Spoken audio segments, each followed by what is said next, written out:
यो भिडियोमा चाहिँ हामी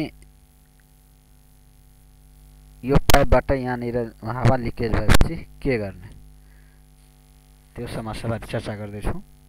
यो पाइपबाट कहिलेकाहीँ हाम्रो हावा लिकेज हुँदाखेरि हाम्रो मसिनले राम्रोसँग काम गर्दैन, निडलहरू टुट्ने गर्छ, चाहे मोजा राम्रोसँग फिनिसिङ आउँदैन।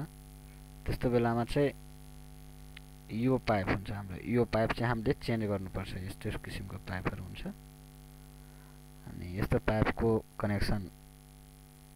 कनेक्सनलाई हामीले कनेक्सन गर्ने डिभाइसलाई चाहिँ हामीले चेन्ज गर्नुपर्छ। यो पाइपहरू हाम्रो खास गरेर यहाँनिर हुन्छ, अरू माथिहरू पनि हुन्छ, अरू ठाउँ पनि हुन्छ, यहाँ पनि हुन्छ।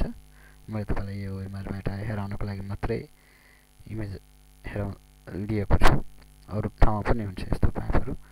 यस्तो पाइपको यो कनेक्सनलाई चाहिँ हामीले चेन्ज गर्नुपर्छ। यसलाई चाहिँ चेन्ज गर्नुपर्छ हामीले। यसलाई थिचेपछि यो पाइप हाम्रो निस्किन्छ। यो भागलाई थिचेर यो पाइप तानेपछि हाम्रो निस्किन्छ अनि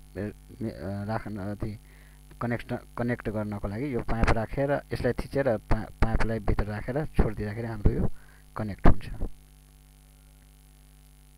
यसै गर्दाखेरि यो प्रब्लम, हावा लिकेज हुने प्रब्लम हाम्रो यहाँ सोल्भ हुन्छ।